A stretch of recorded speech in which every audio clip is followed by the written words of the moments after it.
പാപം ചെയ്തു മരങ്ങൾക്ക് പിന്നിൽ ഒളിച്ചു എന്നാണ് നമ്മൾ വായിക്കുന്നത്. ദൈവം തോട്ടത്തിലൂടെ വന്നപ്പം ആദത്തെ കാണാനില്ല. സത്യത്തിൽ ആ മരങ്ങൾക്ക് പിന്നിൽ ഒളിച്ചാല് ദൈവസന്നിധിയിൽ നിന്ന് മനുഷ്യന് മറഞ്ഞിരിക്കാൻ പറ്റും. അപ്പൊ സത്യത്തിൽ സംഭവിച്ചത്, പാപം ചെയ്തതോടുകൂടെ മനുഷ്യന് ദൈവത്തെ കാണാൻ പറ്റാതാകുന്നു. പാപം ചെയ്ത മനുഷ്യന്റെ കണ്ണിൽ നിന്ന് ദൈവം മറയുന്നു. അതാണ് സത്യം. മനുഷ്യന് ദൈവത്തെ കാണാൻ പറ്റുന്നില്ല എന്ന് പറയാൻ എഴുത്തുകാരൻ പറഞ്ഞ ഒരു പ്രതീകം പോലെയാണ്.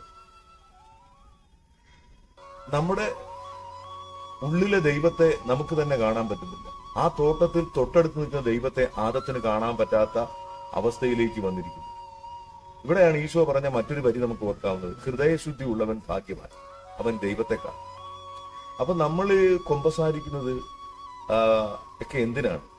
നമ്മുടെ സാധാരണ ഒരു അറിവില് നമുക്ക് ഒരു മനഃശാന്തി ലഭിക്കാൻ അല്ല, ദൈവത്തെ കാണാൻ, നമ്മുടെ ഉള്ളിലുള്ള ദൈവത്തെ അറിയാൻ, അനുഭവിക്കാൻ, ആ സ്വരം കേൾക്കാൻ നമ്മൾ വിശുദ്ധീകരിക്കപ്പെടേണ്ടിയിരിക്കുന്നു.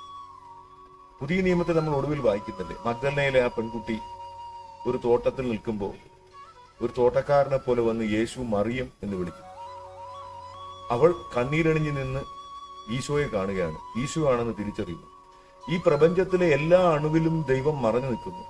നമ്മുടെ ഹൃദയം വിശുദ്ധമാകുമ്പോൾ ദൈവം തെളിഞ്ഞു വരുന്നു.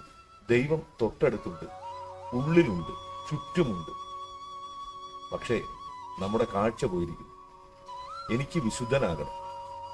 അത് മറ്റുള്ളവർ ഞാൻ വിശുദ്ധനെന്ന് പറയാനല്ല, മറിച്ച് ദൈവത്തെ, തൊട്ടടുത്ത് നിൽക്കുന്ന ദൈവത്തെ കാണാൻ, ആ വിരൽത്തുമ്പിൽ തൊടാൻ, ആ സ്വരം കേൾക്കാൻ, എന്റെ ആത്മാവിലൂടെ തലങ്ങും വിലങ്ങുന്ന സഞ്ചരിക്കുന്ന അവനെ എനിക്ക് തന്നെ ഒന്ന് അനുഭവിക്കാം.